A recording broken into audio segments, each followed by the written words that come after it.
Get up to $1,000 back in site credit if your first bet doesn't win. That's right. Just place your first bet on any summer game sport risk-free. Promotions like this are just one of the reasons why I love betting with FanDuel Sportsbook. Their app is simple to use with unique fun bet types such as same-game parlays and exclusive always-on promotions that let you get more action out of every game day. So new users, download the FanDuel Sportsbook app today and sign up with the promo code Hennig to get up to $1,000 back in site credit if your first bet doesn't win. Again, that's promo code Hennig to go for the gold today with FanDuel Sportsbook.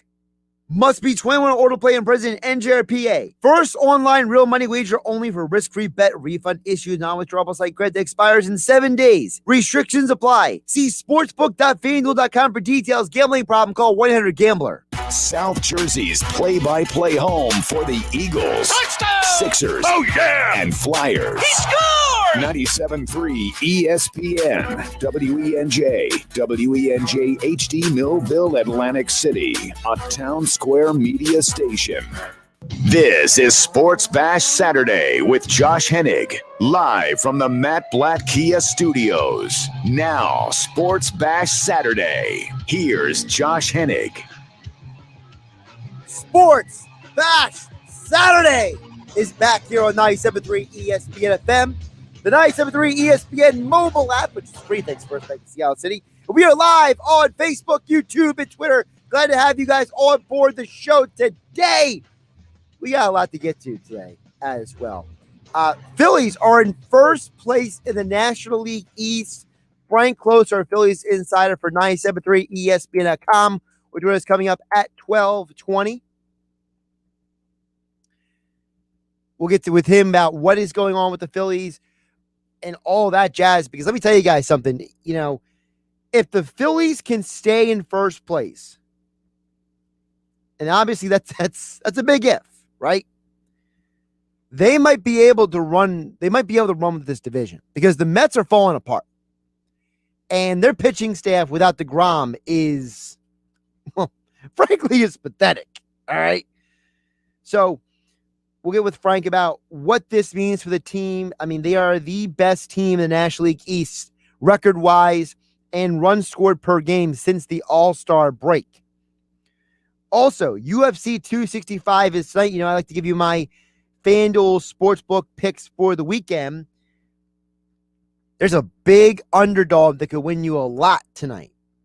So if you want to jump on FanDuel Sportsbook with promo code Hennig, I got the pick for you that you can run with tonight. We'll be previewing the fight card with John Morgan, USA Today lead MMA reporter, and with MMA Junkie, as UFC is in a very interesting situation right now. They had to move some fights around.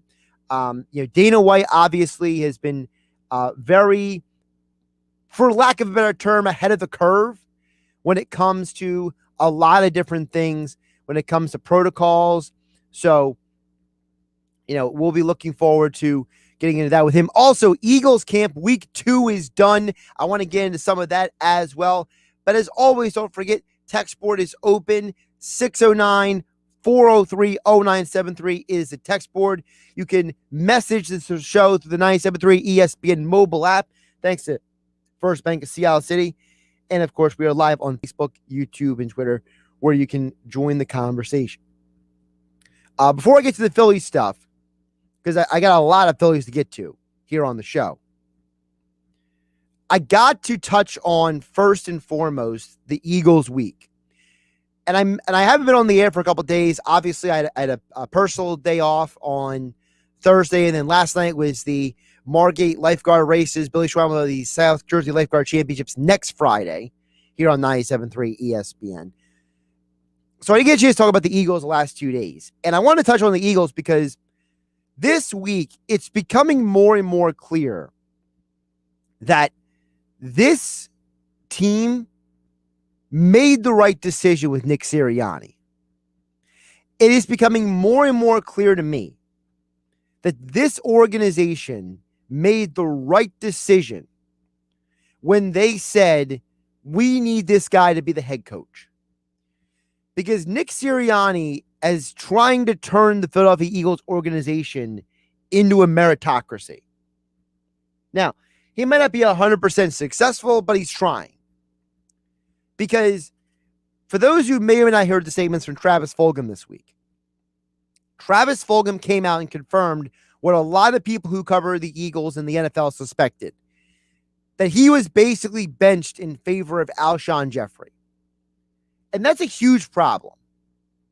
You literally took a young man who was leading the NFL in receiving for 5 weeks, and you told him to take a back seat to a banged up, washed up veteran who is Alshon Jeffrey even on an NFL team this year? I gotta double check, but I don't even know if he's on a darn team this year.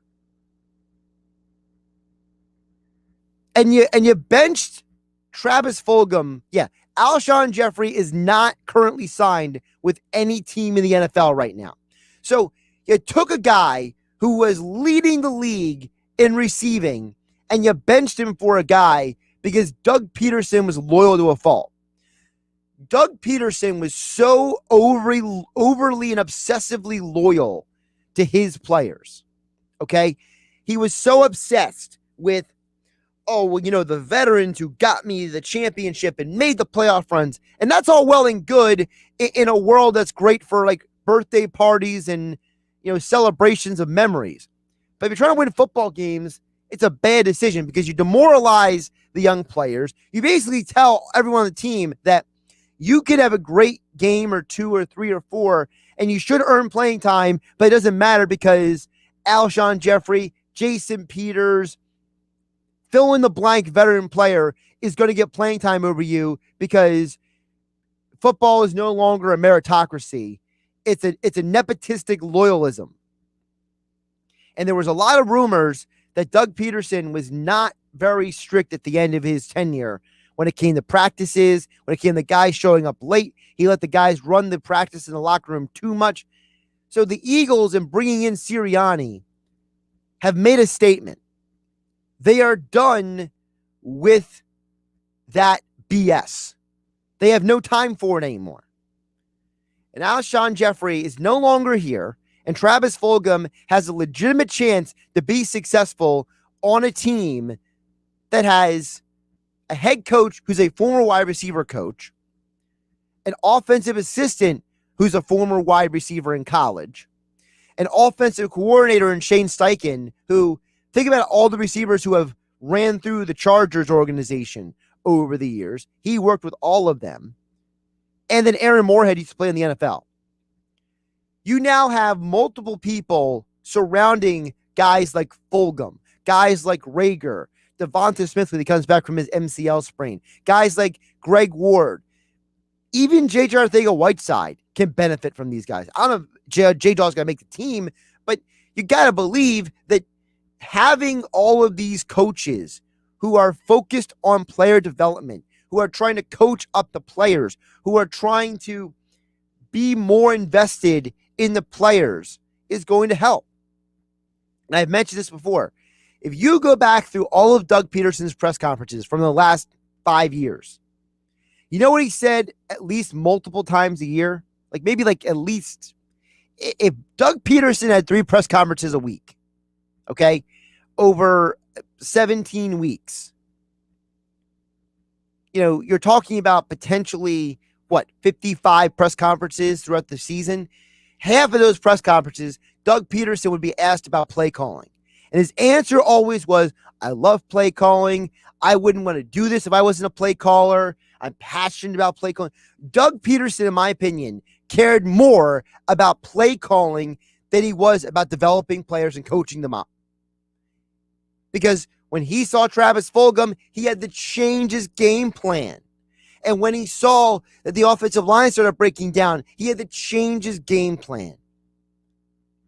And when Carson Wentz was throwing interceptions and missing guys and making poor reads and holding the ball too long, instead of coaching up his quarterback, he had to change his game plan to adjust.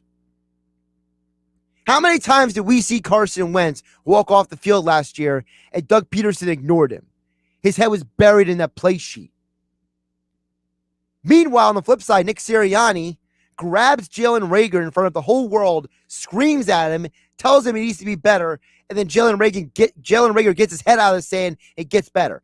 That's what this team needs. This team does not need another coddler, another player's coach. And it's not that Sirianni's a dictator or he's a taskmaster. He's not Joe Judge, right? He's not Bill Belichick. But Sirianni wants things done the right way. He's a fundamentals guy. And I think this team needs a breath of fundamentals because after Doug Peterson and Chip Kelly, this organization has not had a fundamentals-oriented coach in over a decade. If you listen to people like Jason Avant and Quentin Michael and Trey Thomas and Todd Hermans and all the former Eagles under Andy Reid, they all talk about how Andy Reid was super strict on the fundamentals. He was super specific on doing things the right way. And you went from that to Mr. Sports Science, hurry up and go, Mr. Smug elitist Chip Kelly. Then you went from that to Mr. I played in the NFL, Doug Peterson, who was great to deal with veteran players, but not as good with the younger players. And now you get closer to what you had in Andy Reid, which was someone who cares about things being done the right way. He wants you not to be on time. He wants you to be early. He wants you to put in the time. He's going to give you a job based on you earning it. And I think that is going to benefit Travis Fulgham. It's obviously benefiting the left tackle situation because according to all reports, Jordan Mailata is running away with left tackle competition. He came in at the weight they asked him to Mailata, and he's out there just wrecking people. Meanwhile, Dillard is having trouble blocking people. So, guess what? Dillard won't get the starting job because he was the first-round pick. It's going to Mailata because Sirianni cares about the right man for the job instead of if you were a first-round pick, if you were a veteran, if you helped them win games in the past, if you're like, look at Ben DiNucci. Ben DiNucci's 8th grade basketball coach was Mike McCarthy's brother. You don't think that might have a reason why he's on the roster for the Dallas Cowboys? I'm not saying, but I'm saying. You don't have that in Philadelphia. I think that's something that all of us should be very pleased about. Josh Hennig here, Sports Bash Saturday, 97.3 ESPN. Of course, this export is open as always at 609-403-0973. You also can contact the show through the 97.3 ESPN mobile app. Thanks to First Bank of Seattle City. We are live on Facebook, YouTube, and Twitter. Now, the Phillies. We told Frank Klose coming up in just a little bit here on 97.3 ESPN. As the Phillies last night, huge win, got the job done versus the Mets. And now think about this. The Phillies are not just in first place in the division. Okay? So you have that aspect going for you, which is awesome in and of itself. But think about this. Since the All-Star break, the Phillies have a 13-9 record. The Mets have a 9-13 record. So literally they have an opposite record. Also, of all the teams in the division, the Phillies have scored the most runs per game since the All-Star break. Now, the Braves are behind them. Obviously, the Braves rebuilt their outfield. They're going to be in the conversation. But if the Phillies pitching staff can get healthy and Eflin comes back at least more better or together than he was before, then this could be a stable pitching staff finally. Instead of watching Velasquez and Matt Moore and Chase Anderson run out there and you have to clinch onto the side of your chair for dear life every time they throw a pitch because you're worried they're going to implode. Kyle Gibson looked really good now for 2 straight games. And I got to think that the Phillies can keep doing what they're doing. They can win this division. I think and I said this a month ago, I believed that this team, if they got the ship back on course, if they put that mast in the right direction, that they could get to the playoffs. I don't know if they're going to go to the World Series. I don't think they're that good. I think the 3 teams in the West, the Giants, the Dodgers, and the Padres, are arguably the 3 best teams in the National League. I think the Brewers are pretty darn good as well. But listen, If the Phillies can get to the playoffs and win the division, that means they avoid the wild card. They're in the divisional round, and it's a great positive step forward for an organization that has not been in the postseason in a decade. It's been a decade. Think about that. Bryce Harper's on a hot streak. Rhys Hoskins, apparently if you don't bat him in the 2-hole, he's fine. If he bats the 2-hole, he doesn't do so well. But he's dealing with a groin injury, so he's been in and out of the lineup. Didi's bat woke it up a little bit at least. Bohm's hitting better since the All-Star break. Just need the pitching to stay on track, in my opinion, and you have a chance to go down the stretch of the rest of the season and win the division. And again, this is a huge weekend for the Phillies. We're going to have more into that coming up next with our Phillies insider for 97.3 ESPN.com. Frank Klose will join us next right here on Sports Bash Saturday. Josh Hennig hanging out with you on a Saturday. Hope you're enjoying your day. Stay safe in the traffic. Stay hydrated. It's going to be a warm one this weekend. And we'll get to the Phillies, Eagles, and more today on 97.3 ESPN FM, the 97.3 ESPN mobile app powered by First Bank of Seattle City. And we are live on Facebook, YouTube, and Twitter. We watch the show and join the conversation there as well. This is the radio home for Philadelphia Eagles football. The Eagles open the 2021 preseason this Thursday night, hosting the Pittsburgh Steelers at the Link. Roethlisberger again, look. He is hit, and football is fumbled. The Eagles have it. Maryland Mike call all the action starting at 7:30 p.m. This is where the Eagles play. 97.3 ESPN, South Jersey's Eagles station. Want to go see the Birds play in Vegas against the Raiders this fall? Travel to the game in style with Philly Sports Trips. Check out their travel packages today at phillysportstrips.com. New Jersey, this is not a test. If you're looking for a deal on a new vehicle, get to Matt Blatt Nissan and get $2,500 off on every new 2021 Nissan Murano SUV in stock. Oh, yeah, it's on at Matt Blatt Nissan. Yes, get $2,500 off every new 2021 Nissan Murano in stock. Drive it today with 0 down and pay 0 interest for 60 months. Plus, Matt Blatt Nissan will buy your current vehicle for cash or trade it for top dollar. What do you get? $2,500 off. 0 money down, 0% interest on every 2021 Nissan Murano in stock. And don't forget our fast track checkout. So bring any vehicle and Matt Blatt Nissan will buy it for cash or pay top dollar for any trade in Egg Harbor Township next to Home Depot or online at mattblattnissan.com. Negative equity will be refinanced into new vehicle. Rate qualifications exist. Not all will qualify. 0% APR financing based on 1667 per thousand borrowed. Offers can't be combined. Call 877-289-6670 or go to mattblattnissan.com for complete details. It's on at Matt Blatt Nissan on the Black Horse Pike, Egg Harbor Township.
Prescription products require an online consultation.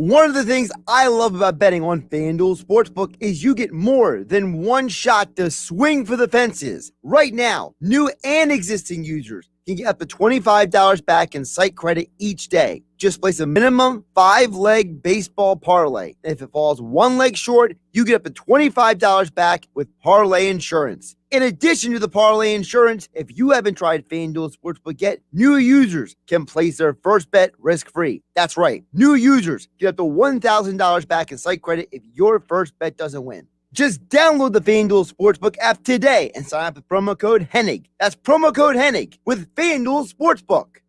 Must be 21 or to play and present in New Jersey. First online real money wager only for risk-free bet. Refund issued is non-withdrawable site credit that expires in 7 days. Max refund $25 per game. Restrictions apply. See sportsbook.fanduel.com for details. Gambling problem? Call 1-800-GAMBLER. This is Sports Bash Saturday with Josh Hennig, live from the Matt Blatt Kia Studios. Here's Josh Hennig.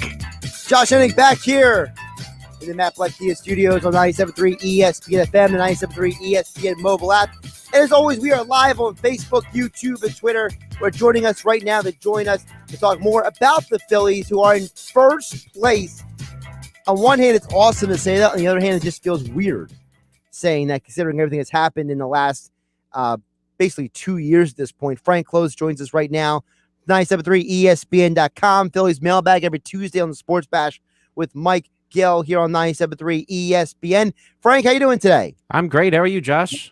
I'm doing well, and that's what I want to start with, Frank. There's a part of me that's like, it's awesome that the Phillies are in first place. There's another part of me that's like, it feels weird, if that makes sense. It feels like this is not like I keep double checking to see if I'm accurate. Like, are they really half a game up? Are they really in this situation? Do they really have an inverted record? They literally have an inverted record. The Mets are 9-13. The Phillies are 13-9 since the All-Star break. Like, it's just such a strange situation for this team to be in my opinion. Well, one thing I said before the season is that the Mets will always be the Mets, right? They something always seems to go wrong up there in Flushing, and the Mets can never seem to put it together, even when they're expected to put it together. And let's face it, they've had their share of really tough injuries. I mean, they never had Noah Syndergaard this year. It's unknown if they ever will. And of course, Jacob deGrom, perhaps the best pitcher in all of baseball. When you lose that person, then all of a sudden you're scrambling. Even some of their fourth and fifth starters, they're both like Peterson and Lucchesi. They're not even pitching for the Mets, so they're in a really tough spot right now. So certainly, when you have all those types of issues, not to mention Frankie Lindor being out as well, you're going to have a hard time staying afloat. Even if you add Baez to fill in for Lindor for the time being, and then of course when Lindor gets back, their hope is they'll move over to another position, but they have many, many challenges, and it's really hard for a team like that to try to stay in that division, let alone play above 500. And you mentioned even Baez. Like Baez, he's got a bunch of errors this year. So the Mets might have put a bat in their lineup, but they theoretically got worse defensively. So it's a situation where some people were wondering, did the Mets do enough at the deadline? And I would say, as of right now, Frank, it looks like they didn't do enough. No, they really needed some starting pitching, and Rich Hill has been a nice player, but he's older than us, so which is in baseball years, that's really challenging. So 40-plus year pitcher already showed some signs of coming back down to earth with the Rays before the Rays traded them. And let's face it, a team that is basically poised to make the playoffs traded Rich Hill. And that was the Mets' answer to losing all this starting pitching. I don't think that was enough. They needed to do more in terms of starting pitching. They didn't do it. In fact, I expected the Mets actually to do a little bit more at this deadline than Rich Hill and Baez. So they really needed some other holes plugged. And as long as they're Robert Stock, who was in camp with the Phillies last spring and got cut, he started a game for the Mets and then immediately got hurt. So that's how far down they are in this depth chart. They brought up Jared Eichhoff, immediately released him, and then signed him again, and then released him again. Like the Mets are scuffling in a major way in the starting pitching market, and they didn't really address it, I thought, in the starting pitching market. Now, Speaking of starting pitching, what is the state of the Phillies rotation? I mentioned Eflin is hopefully coming back soon. Gibson's look like a move that's panned out. Kennedy gave up another home run last night. What are your thoughts on this pitching staff as of this moment? It's a real shame that Tyler Anderson didn't work out in that trade for the Phillies because, Ranger Suarez, I've been a big fan of Ranger Suarez. I thought he was poised to win the fifth starter job last year before the shutdown. And then, of course, he contracted COVID. And then basically last year was a lost season for him.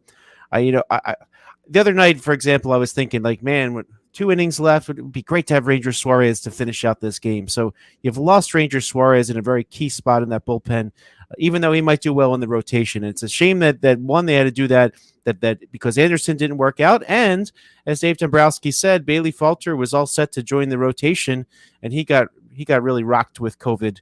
And so he's probably not going to be able to serve as a starter this year. So, those are 2 concerning things when you talk about the starting pitching depth, that you kind of made your bullpen a little bit weaker. Yeah, you got Ian Anderson, but imagine having Ian Anderson and Ranger Suarez. You'd feel a lot better about the back of that bullpen. So Eflin coming back, very, very important, because otherwise you'll be doing this Chase Anderson, Matt Moore thing where you hope that the 2 of them combine for a start.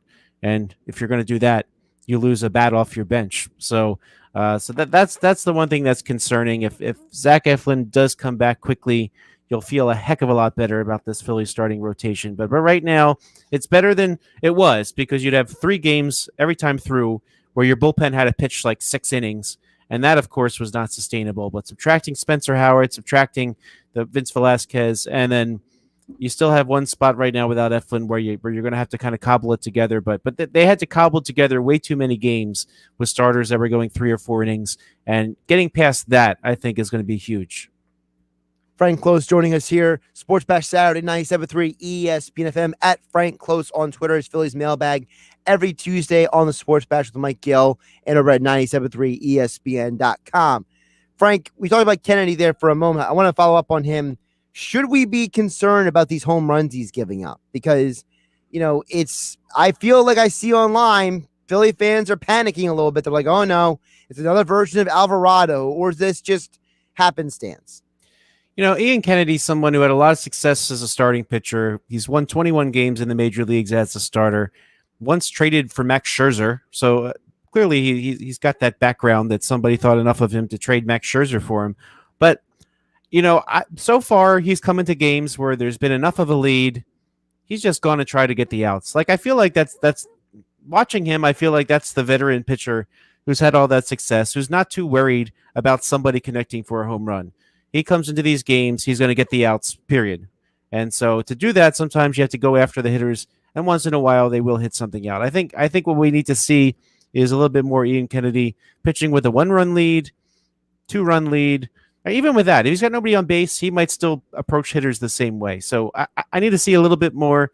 The numbers show that he's been effective as a reliever the last couple years. So I don't know yet if it's just the veteran, not too worried about it, just going to try to get the outs, or if there's something else that I'm not seeing yet. So I think that he is, as a veteran with that track record, I think he's earned the opportunity to show us that it's not something wrong. It's just him attacking the hitters. Yeah, he's given up 3 home runs since joining the Phillies. So, but like you said, hopefully maybe it's just, certain things just happen sometimes when you go after hitters. Speaking of hitters, there's a lot of buzz right now, Frank, about Bryce Harper, because since the All-Star break, he's batting .388 with 4 home runs and 10 RBI. And Mark DeRosa on MLB Network mentioned that he thinks the reason why Harper's hitting better is because he made a modification to his batting stance. And he pointed that he's standing more upright. It's helping him get on top of those fastballs better. And he's lowered his launch angle and he's swinging more straight through the zone. So what are your observations of Harper, and could he be a legitimate MVP candidate the fans are chanting out there? I think yes. I mean, if you look out there, he doesn't have a heck of a lot of competition. Some of the names you'd hear mentioned in that competition are injured, and they're frankly not going to have enough of a of a season to really kind of enter that conversation. This is what the Phillies signed him for. They signed him to have these big stretches where he just carries the team on his back for so long. And his batting stance might be a little bit different, but I think that has a lot to do with him feeling well. He was, of course, that pitch that hit him in the head and then ricocheted onto his elbow, which somehow managed to hurt his elbow more than his head. That really kind of took a toll on him. And when you're hobbled by these little things like an elbow, that really does affect how your swing looks and how you, and then even your whole approach, right? Because if you know that your elbow is going to hurt if you swing a certain way, you alter it a little bit. So it's nice to see him kind of feeling healthy, and that's behind him. So he does have the opportunity to put somebody on his back and roll like that. And, I guess the key, we still have 2 months left, right? So a lot will depend on how he goes forward. I really have to look at what DeRosa said a little bit more clearly, but my original gut reaction would just be that he's not dealing with these nagging injuries that really seem to not go away the early part of this season. And it helps too that JT Realmuto around him is getting hot. So, when your best hitters are all working together like this, it tends to go a long way. And unfortunately, Andrew McCutchen's out right now, but he kind of carried the team for a while there while the others were kind of getting back on track. So hopefully that he will come back as well and add to this, and there won't be as much pressure. But can he be hot for another 2 months? I don't know about that, or this hot anyway. But certainly he's making quite a difference for this Phillies lineup so far. Well, it's interesting you mentioned the lineup, Frank, because Girardi has been shuffling around the order a bit. And I've noticed that, when Hoskins not batting second, he's hitting a lot better. He's hitting more home runs. He's hitting more RBIs. We saw that when Realmuto's higher in the lineup, he's making more contact.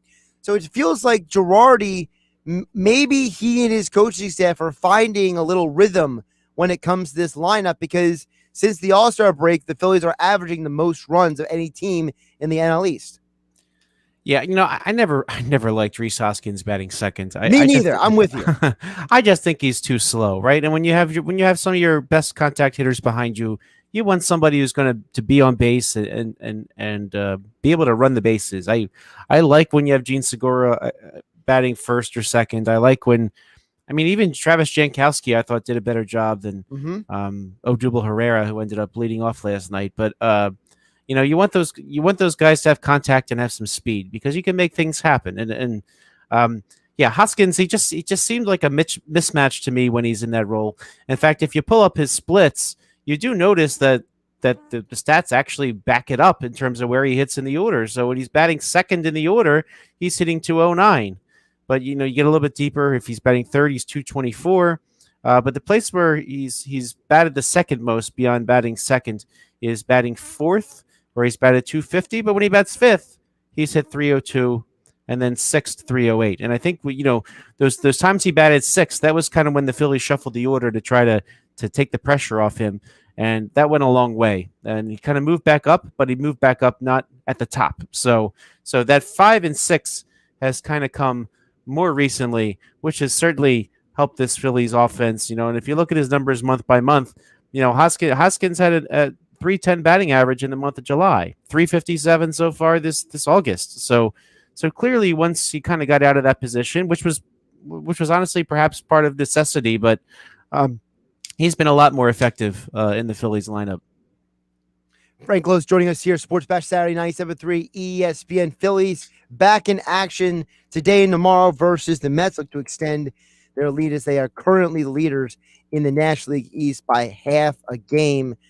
But Frank, looking down the road, we know that the Phillies, according to strength of schedule, have one of the easiest schedules in all of baseball.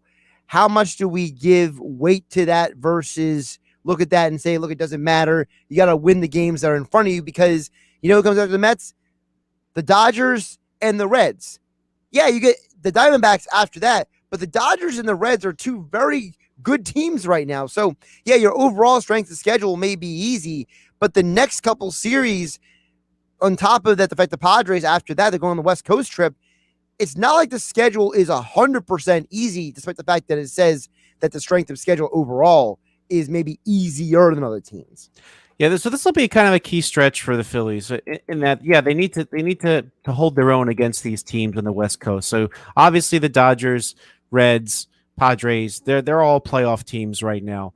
But I think what we need to look at too is what the rest of the NL East is doing, because when you look at the Mets, they have 10 games in a row. I think they go Giants, Dodgers, Giants, or Dodgers, Giants, Dodgers. But they have 10 games in a row against that tough NL West at the same time the Phillies are doing that.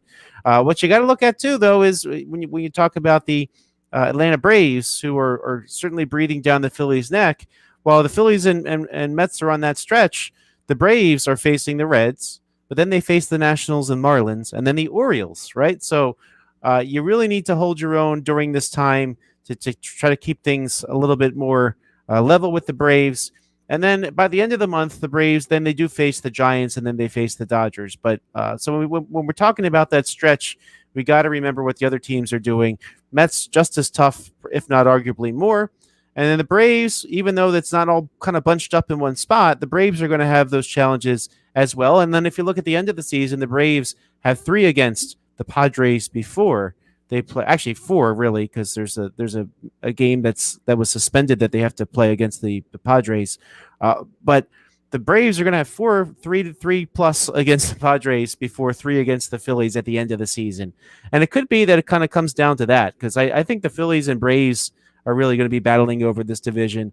Not so much the Mets. All the issues I mentioned to the Mets, I think that those are going to knock them down. But we're going to see all these teams that are in contention in the NL East. They have the opportunity to beat up on the Nationals that traded 9 players off their 25 or 26-man roster. Yep. And then the Marlins, who also unloaded some as well. So I think it's kind of balanced in terms of the tough opponents, even though it seems like it's more concentrated for the Phillies right now.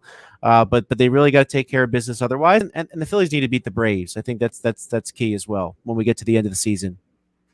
Now, you mentioned some of the opponents. You're right. At one point, the Mets do play Dodgers, Giants, which is basically going to be like destruction for them at that point. But how important is the game today, Frank? Because we know tomorrow it's Wheeler versus Walker, and Walker has pretty much pitched poorly for the last several starts, and we know who Wheeler is. But what about today with Suarez? How important is today's game for him? I think it's important in that you're going to expect what you expect from Suarez, right? He's kind of kept you in the game no matter what. There hasn't been a time, I'm going to knock on wood here, that he hasn't gotten rocked, right? So, but the Mets, though, they're kind of grasping for straws in the people that they're pitching. Tyler Megill, he's kind of up against it, ahead of his time. He's kind of rushed to the major leagues. Pitched pretty well so far. He's made 8 starts, given them 40 innings and an ERA of 2.68. So he's kind of kept the Mets in the games when he's come up and started. He's probably not that different than Suarez. So the kind of the key to this game, if you ask me, is going to be what happens after Suarez departs the game. Can the bullpen keep them in? You used your key relievers last night. By the way, Hector Neris has been really, really good in that middle inning role and giving them multiple innings at times. This is a game you kind of, until Suarez gets stretched out a little bit more, you need to worry about innings 5, 6, and 7, perhaps a little bit. So I think the key to today is that you always feel good about your ace pitching on Sunday, especially Wheeler against the Mets. He seems to do very well against the Mets, but today's important in that if you can get today, you get to the end of the series and you start feeling like you can have a sweep. So rather than getting to Sunday and saying, well, we hope we win this and stay in first place. If you beat the Mets today, then you are in first place when this series ends and you go into perhaps that tougher stretch knowing that you're a first place team and feeling good about yourself. So I from that perspective, I think it's important. So if Suarez, I expect Suarez to keep them in the game. Might only be 4 innings today. Might be lucky and have 5. If he's that efficient today like he was last time, certainly you can hope for 5. But the middle innings, I think, is going to be what would worry me a little bit. And who in the bullpen is going to pitch those middle innings, especially since you're still without Coonrod and you're without Brogdon, and you're without Falter. So who's going to pitch those middle innings, I think, will be what kind of defines how today goes. And winning today, very, very important. You can hand the ball to your ace Wheeler on Sunday, who will have something to prove against his former team. He's Frank Klose. Give a follow on Twitter at Frank Klose. Check out his Phillies mailbag. You can add to the mailbag each week through Twitter. He answers your questions over at 973ESPN.com and as well on Twitter. And of course, he'll be on with Mike Gill this Tuesday for the Phillies mailbag. And he joins us here via video here on 97.3 ESPN, 97.3 ESPN YouTube and Twitter. Frank, great stuff today. Appreciate you jumping on. And Phillies again at 4 o'clock today. So 2 afternoon games, 4 and 105s the next 2 days. And then they got to deal with those Dodgers. Scherzer's coming to town next week. Will be interesting. It'll be interesting to see Scherzer in a little bit of a lighter blue this time. Yeah, and also I see that the Dodgers have not announced their Tuesday starter yet, so that'll be interesting to see because I know they're dealing with their own set of pitching staff issues thanks to the whole Bauer administrative leave situation. So and injury, they're down they're down at least like 3 or 4 starters injury as well. So yeah, they had to take Price back in the starting rotation.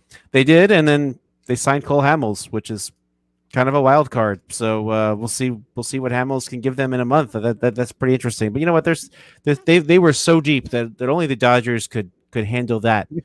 Right. Like who adds Max Scherzer and then signs Cole Hamels after already having those big names in that rotation? And yeah, Bauer, he might not pitch again this season, and it sounds like his teammates don't want him back anyway. So that'll be interesting to see what happens in the future because they're on the hook for a lot of money the next 2 years.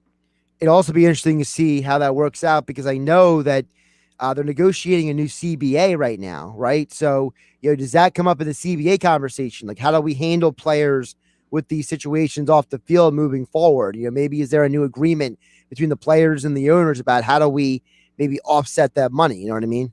Yeah, or just be able to cut the player and not worry about consequences, Hey, they do that in other sports. Why shouldn't baseball be allowed to do that? Yeah, especially if they determine that the conduct isn't appropriate, then I personally feel like teams should have the option to void the contract. But baseball's held on to those guaranteed contracts, so maybe as you said, there's another way that they can make the money not count against the luxury tax or something like that. But it's going to be a very expensive signing for the Dodgers, who have to pay him while he's on leave, and.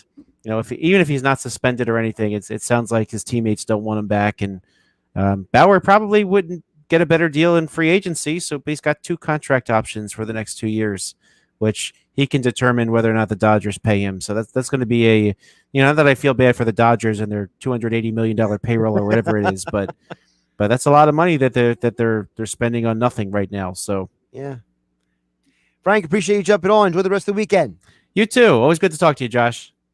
Frank Klose joined us here on the YouTube feed and on Twitter, where you watch him on Facebook as well. Josh Hennig here on 97.3 ESPN FM. We'll get back to your thoughts and comments. We got Steve on the YouTube channel chiming in, Dan and EHT on the text board. That and more. We'll get to all your guys' comments next right here on 97.3 ESPN FM, the 97.3 ESPN mobile app. It's free. Thanks First Bank of Seattle City. And we are live on Facebook, YouTube, and Twitter. Josh Hennig here at Josh Hennig on Twitter. The hunt for October continues today. It's a showdown between National League powerhouses when Brandon Crawford and the NL West leading Giants head to Milwaukee to face the NL Central leading Brewers. Here's a swing by Crawford. He drives one to deep right center field, and it's gone. Brandon Crawford, a home run. Ain't no stopping us. We do the impossible. The Giants and Brewers. Coverage begins today at 6:30 Eastern. Listen to Major League Baseball on 97.3 ESPN.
Football season is about to kick off, and that means it's time to list your football future bets on PropSwap. Did you know before the season started last year, the Buccaneers were 60-1 to win it all? Now that's a futures bet. You just never know what can happen. Or hey, maybe you do. Sports bettors cash in early and often when they list long shots on PropSwap. The average monthly seller makes $500 a month on PropSwap just posting and selling tickets. So join them by going to PropSwap.com or download the PropSwap app today. PropSwap, where America buys and sells sports bets.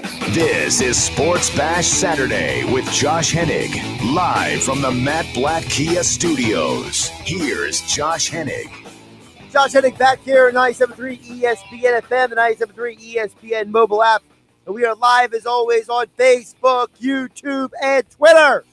Live at the Matt Blatt Kia Studios here on 97.3 ESPN. Don't forget, a little bit later in the show, we'll be previewing UFC 265 with John Morgan of USA Today. And, of course, we will be giving you my FanDuel Sportsbook picks for the weekend.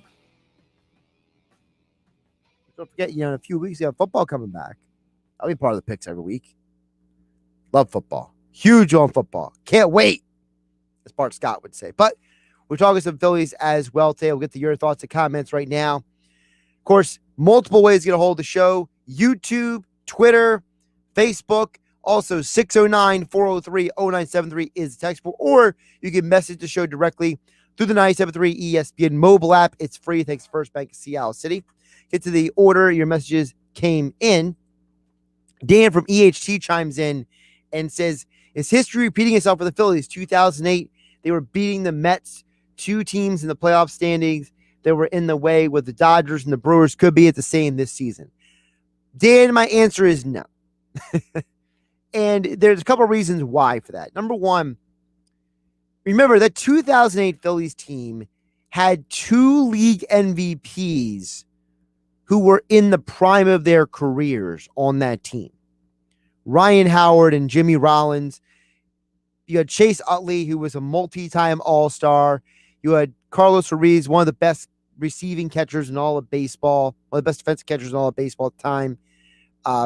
You had the best closer on the planet that year in 2008 in Brad Lidge. So I think that it's a nice analogy to make, but I think that we forget that how that Phillies team was on a different level. And that Brewers team in 2008 is not as good as the Brewers team this year. The Brewers lineup this year is way deeper than that team was. And you could argue the pitching staff is as good, if not better, this year. And then this Dodgers team, I would argue, is better as well than that Dodgers team back in 2008. So the Phillies were a team that should win in a lot of games in 2008 because of who was on their team. Whereas this team, I think it's a little bit lesser compared to not just the 2008 team, but they're definitely lesser. To me, if I was ranking the teams in the National League, I rank them like this. I think the Dodgers have an argument to be the best team. I think the Brewers, the Giants, they're probably battling for the second best team. The Padres are third right now because they got some injuries banging them up. And I think their pitching staff is getting consistent at this point. And then after that, after those four teams, Dodgers are one, Brewers or Giants are two, then one of them is three, Padres are four. Then you got to ask, where do teams like the Reds fall in that conversation? The Reds might be locked out of the postseason. They can't win the division because of the National League West having so many good teams. So to me, it's a coin flip between the Phillies and the Reds because I think that there are aspects of both teams that are very flawed. Both teams have some sluggers in their lineup. You could argue that the Reds have more sluggers in their lineup, but the Phillies have more contact guys who get RBIs. The Reds sometimes are kind of like home run or boom or bust kind of deal. And I would argue the Reds pitching staff is not exactly better than the Reds pitching staff. Either one is really better. So that's why I think it's not the same as 2008. But I appreciate the idea from Dan and EHT. Steve chiming in over here on the YouTube channel says the Phillies will win the East, Josh. I give them a shot against the Brewers in the NLDS, but I see them being players for a guy like John Gray in the offseason. If the Phillies are signing John Gray in the offseason, I think Dave Dombrowski has a lot to explain because I think the Phillies team needs to be much more big game hunting than John Gray. I think this team has proven this year that they have the want to win. But they're not a John Gray away from being on the same level as a team like the Dodgers. I don't think John Gray is good enough. I'm going to pull up the free agents for Major League Baseball for this offseason. Let me just pull it up here real quick. Zach Greinke's going to be he's 38 years old. He's supposed to be a free agent. That's somebody that turns you from, barely winning the NL East to being contenders with the Dodgers, right? Heck, Kershaw is going to be a free agent, but I expect him to leave the Dodgers. Scherzer's going to be a free agent. I'm assuming he goes back to St. Louis for his hometown. You don't want Trevor Bauer because he's all the legal issues. Verlander's coming off a Tommy John surgery. Do you really go that road? Maybe give him incentive-laden deal. I don't know. Stroman's a free agent, but does he really leave the Mets? So when it comes to pitching, there's some pitchers out there, but all of them are way better than John Gray. Let me see here. Charlie Morton, he's 38, though. He's getting a little old. How much longer is he going to be any good? Alex Cobb, not really exciting me. Danny Duffy, it's okay. So there's some options out there. And also, don't forget the Phillies can make a trade as well. They don't have to go just a free agent route. Steve follows up and says Stroman. I like Stroman a lot. I think Stroman I love his competitive mentality. Stroman's a guy who's like a pit bull. He's out there fighting. He's not giving up on pulling that rope away from you in a tug of war. I would love to have him on the Phillies. I think that he would be a guy that if you have Wheeler, Nola, Gibson, Stroman, and then Eflin as your fifth starter, your rotation goes from being above average to being top 5 in the National League. That would be a huge, huge upgrade. So I would rather go up someone like Stroman. I would go all in for Stroman. And I would leave a guy like a guy like John Gray on the pile heap. That's just me. Couple more messages to get here on 97.3 ESPN. Texter says at 609-403-0973, Yankee fan here, and we all rue the day that Girardi left. Great manager will get everything out of the players. Yeah, I think the problem for Girardi is because he had so many injuries to the pitching staff, that's really what hurt this team overall. I don't think Girardi's a bad manager. I think Girardi's a good manager. I don't think you win a World Series by accident. I think that if you're an NBA coach, you are very much a byproduct of your team. I think baseball is not that extreme, but I think there is some luck that goes into being a baseball manager. Joe Torre was a loser when he managed the Cardinals, but he was a winner with the Yankees. All right, I don't even know what that means, right? Girardi, he was a good manager at the Marlins. He wins a World Series with the Yankees, and he's a good manager again with the Phillies. So, it's one of those deals where I think the team you're on in the roster makes a huge impact on the players. Glenn from EHT chimes in and says the Phillies are an average team in an average division, and that's why they're in it for the division. Hopefully they can take advantage of the mediocrity in the NL East and make something happen. Well, Glenn, listen, I don't disagree with you, but I will say this. Context is important because, as I mentioned earlier, 3 of the 4 best teams in all of the National League are all in the West. So, you're in a mediocre division, but you're also in a league where the 3 of the 4 best teams are all in one division. That's very rare. So I could argue, Glenn, that, the Phillies need to take advantage of it, but to say they're an average team in an average division, I think it doesn't give full weight to the fact that the Dodgers, the Giants, the Padres are all World Series contenders at this point, and they're all playing the same division, and it's not the division the Phillies are in. So I think it's important to keep in mind how great that division is compared to the rest of the league. All right, more of your messages coming up next. Josh Hennig here, Sports Bash Saturday, 97.3 ESPN. South Jersey's sports station, 97.3 ESPN. Wake up weekday morning 6 to 10 with Keyshawn, Jay, Will, and Zubin. Followed by Greeny with Mike Greenberg from 10 till noon. At noon, it's Bart and Hahn. Then from 2 to 6 p.m., it's South Jersey's #1 rated sports talk show, The Sports Bash with Mike Gill. And from 6 to 7, Josh Hennig hosts Game Night. Plus, 97.3 ESPN is your exclusive play-by-play home for Philadelphia Eagles, Sixers, and Flyers, the NBA playoffs and finals, Major League Baseball, and the World Series, the NFL Draft, Monday, Thursday, and Sunday Night Football, the NFL playoffs, and Super Bowl 56. We are South Jersey's sports leader, 97.3 ESPN, and listen anywhere with the free mobile app.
A Town Square media station serving all of South Jersey. This is 97.3 ESPN, home of the Philadelphia Eagles. He is hit! He stumbles! He's down! WENJ HD Millville, Atlantic City. This is Sports Bash Saturday with Josh Hennig, live from the Matt Blatt Kia Studios. Now, Sports Bash Saturday. Here's Josh Hennig. Josh Hennig back here, live at the Matt Blatt Kia Studios on 97.3 ESPN and 97.3 ESPN mobile app.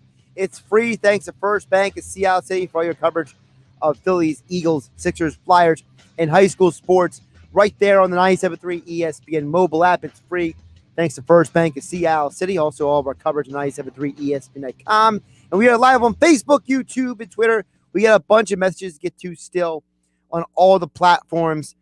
Steven, James, Dan, I'll get to you guys in just a moment. Just want to remind everybody, still to come on the show, we'll be previewing UFC 265 with John Morgan from USA Today, MMA reporter. He'll be joining us coming up in just a bit at 1:20 p.m. We'll also give you my FanDuel Sportsbook picks for the weekend. I got a big underdog that could pay off big for you that I am running with tonight on the UFC card. So stay tuned for that. Also, of course, you guys keep chiming in on the Phillies. Talk about the Eagles, start the show. I think it's a huge deal that Nick Sirianni is here because we finally have a meritocracy with this football team again. It's not based on, oh, well, you know, Alshon Jeffrey helped us win a Super Bowl, right? Alshon helped us do these things. I'm comfortable with Alshon. I really hope, I said this previously this week, I really generally hope that when Doug Peterson comes back to coaching, he comes back as an offense coordinator. Because I think Doug needs to get the play calling itch out of his system. I think he became too obsessed with play calling and didn't care as much as he should about, oh, I don't know, being the head coach of the football team. So, you know, I think Sirianni cares more about coaching at the players than anything else right now. And I think the fact that he has a long experienced offense coordinator in Shane Steichen with him out in Philadelphia's camp shows you that Sirianni is not afraid of having people who have experience around him. And I think that between him, Steichen, and Brian Johnson and Kevin Petula, that they have an offensive staff that is not just built for the head coach. It's built of people who can make their own decisions with the coach telling them what to say and think. You know, Press Taylor, Mike Groh, good times, right? So yeah, listen, I love football. I'm a big football fan. Anyone listen to me long enough here on 97.3 ESPN, whether on game night during the week or Sports Bash Saturday here. I'm a football junkie. I'm obsessed with football. You know, if the fact that football is back is a huge deal to me. So I'm excited. I was watching the Hall of Fame game. By the way, South Jersey's own Abdullah Anderson got a sack in the Hall of Fame game. He brought down the infamous Ben DiNucci, who, as far as I'm concerned, only has a job in the NFL because of nepotism. But Anderson took him down, got him in the sack. You can check out the video right now over at 973ESPN.com, the 973 ESPN mobile app. We got it up right there on the website. Little Phillies news to hit on really quick. The Phillies have placed Chase Anderson on the 10-day injured list with a right triceps tendonitis. Now, this is retroactive to August 5th. So he can return on the 15th, which is literally a week from now. So that'd be next Sunday. He can return from the, let me just double check here. Yeah. That'd be next Sunday. He can return from the injured list. They've called Nick Maton from Lehigh Valley. So it's interesting. Anderson was supposed to be one of their guys who was going out there and eating some innings for them. And now he's down with this arm issue. And now it's going to be, and the surprise not calling him a pitcher, but they're calling him Maton. Now, this might be because we have a question on here from James Gatling, who chimes in and says, when will Freddie Galvis and Sam Coonrod be back with the Phillies? They need them. Well, here's the thing. I'm starting to wonder, do the Phillies know that either Coonrod or Bradley Falter are coming back soon, and they're calling up Maton instead of a pitcher to fill Anderson's spot on the roster? Just a thought. I don't know this for a fact. I'm not, confirming or anything, but I'm just wondering because, a lot of times what teams do is they'll call somebody up because they know another move is coming, like another, after maybe the game today or tomorrow, they can make another move. We know that when it comes to the COVID protocols, you got to have X number of negative tests to, be inserted back. Well, maybe the next negative test for Bradley Falter is today. And if he passes that negative again, maybe he already had a negative, he gets one more negative, he can come back tomorrow to the roster. There's a possibility of that. Originally, Anderson was scheduled to pitch Tuesday versus the Dodgers. Now, the Phillies don't have a starter for that day. The other thing is, when's Velasquez coming back from his injury? You mentioned Coonrod. When is he coming back as well? So there might be some pitchers along the way. There might be somebody coming off of the injured list at some point or be called up that we don't have projected yet. But keeping that in mind, Anderson onto the injured list. Now, you asked about Freddie Galvis. So when the Phillies acquired Galvis, he was already injured. And the Phillies determined that he would not be injured for much longer, so they acquired him anyway. The doctors pushed through his medicals and said he was good to go as soon as he recovers from the injury he had. So I'm assuming that part of the reason why you're also calling up Nick Maton is because maybe you expect Galvis to come back soon as well. So, and also the Phillies lineup today, you got Herrera in the leadoff spot, followed by Segura, Harper, Realmuto, Brad Miller, Alec Boehm, Torreyes, Jankowski, and Suarez. So another game and no Rhys Hoskins. It seems like that groin situation is still bothering him. So Miller is over at first base. Torreyes is back in the lineup. That's for Didi. And Odubel is playing left field again. So the Phillies doing their best, working with what they got. Obviously, if Hoskins is hobbled and not doing well, that's a problem. I'm trying to think. McCutchen, I don't know when he's going to come back, but from what I understand, McCutchen's injury is pretty significant enough that he's expected to miss definitely more time than Hoskins is. So a couple updates on the Phillies news front. It's funny that Dan and EHT and Steve Garrison both had the same comment, because Steve mentions Harper for MVP. Well, that came in at 12:57. At 12:55, Dan and EHT chimed in and says, think about this, Josh. Could the Phillies have the Cy Young and MVP award winners from their team? And it's a fascinating question, because there seems to be some legitimate hype for Harper right now when it comes to the MVP. Now, hype and actually getting the MVP are two different things, right? It's not one and the same.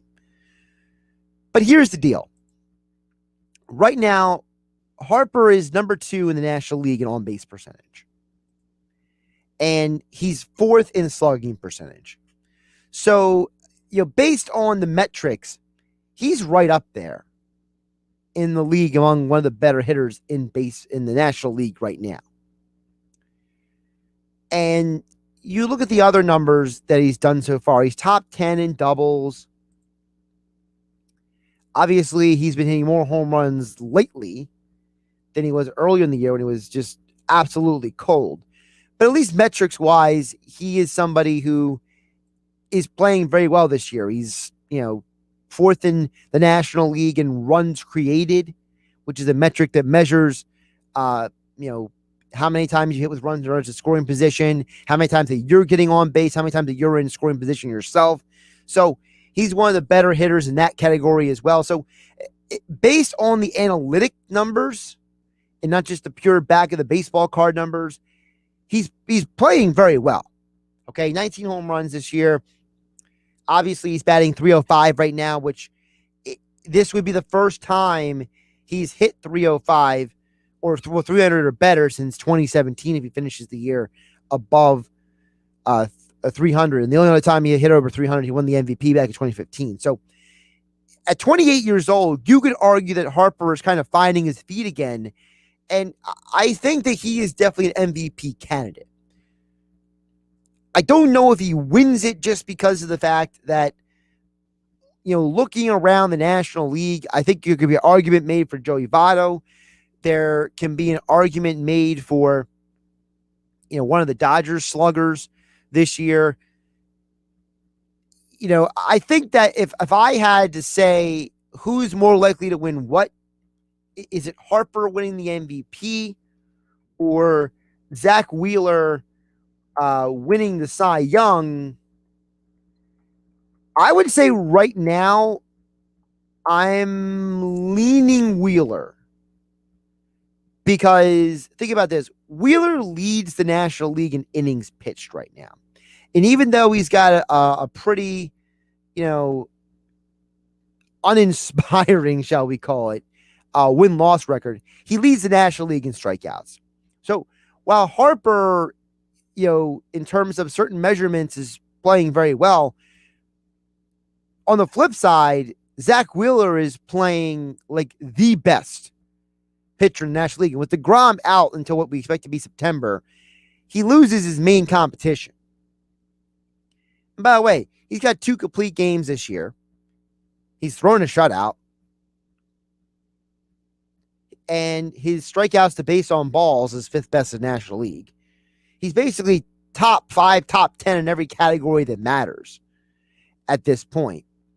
And you could argue he would have a better win-loss record if the Phillies actually scored more runs when he started games.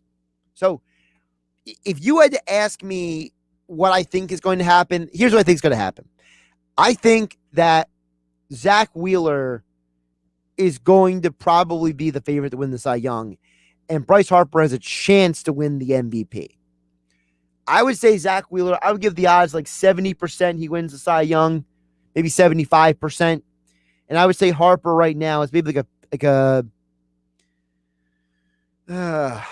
like 55% for Harper. And the only reason I say this is because, it's August 7th and we've seen players every year. This happens every year. There's somebody who goes out there and just scorched earth the final 2 months of the season. And that's the guy who typically runs away with that award. And I understand Harper right now, the batting average, the slugging percentage, on base percentage, I mean, it's up there. I totally get that. And I would love to see him win the MVP because I think he deserves it. But, you look around the National League, a couple of the guys you got to keep an eye on in terms of MVP conversation. I mentioned Joey Votto. Another guy you got to keep an eye on right now is Tatis. If he comes back healthy and he stays healthy the rest of the year, he can win the MVP. What about a guy? I know this sounds really off the radar, but how about a guy like Escobar? He gets traded at the deadline. He's one of the National League leaders in home runs, and he's still slugging for the Brewers. What if they get to the playoffs and he gets a hot streak for the rest of the year? Or if Tatis comes back, he goes on a hot streak. Those are 2 guys to keep an eye on right now. I think Harper has to be in like the top 4. If you're talking about MVP candidates right now, your top 4 has to be something like, I would say, Tatis, Harper, no particular order. Tatis, Harper, Escobar, just because he's hit so well this year. And if you want to throw a wild card out there, a guy who, really, could come out of nowhere. Think about it this way. The guy who leads the National League and wins above replacement is Tatis. Harper is 4th. But I mentioned the Dodgers. The Dodgers have a couple guys who, frankly, could make it. There could be an argument made that if one of those guys goes on a hot streak, they could win MVP as well.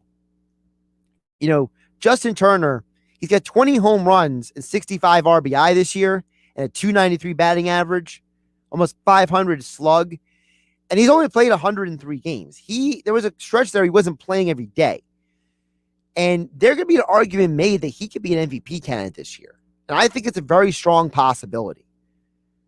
And another guy is Max Muncy. Max Muncy has more homers than Turner, and he's got 3 less RBI, and he's played 10 less games.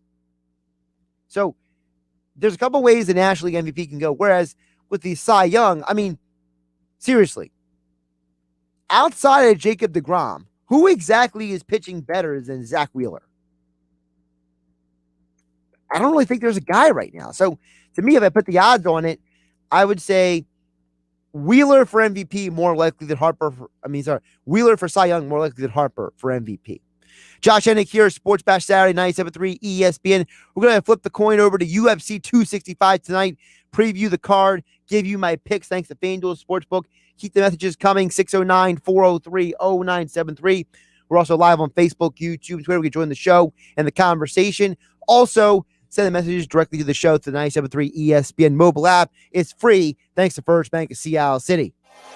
The hunt for October continues today.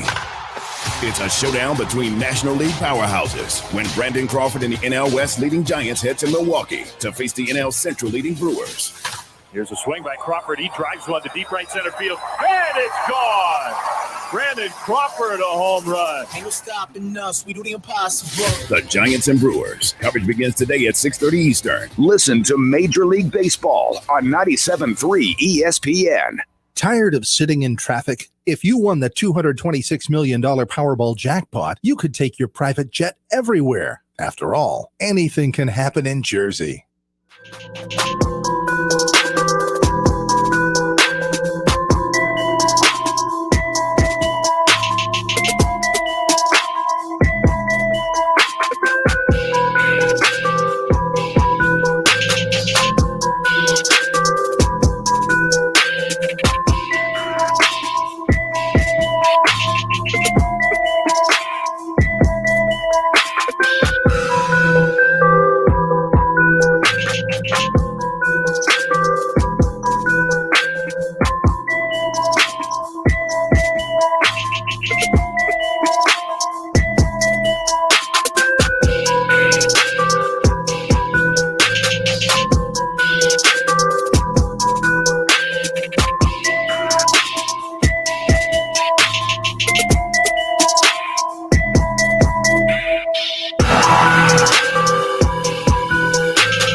Why would someone looking for a mortgage at the Jersey Shore take a loan from a company in Detroit or North Carolina or some other far-off place?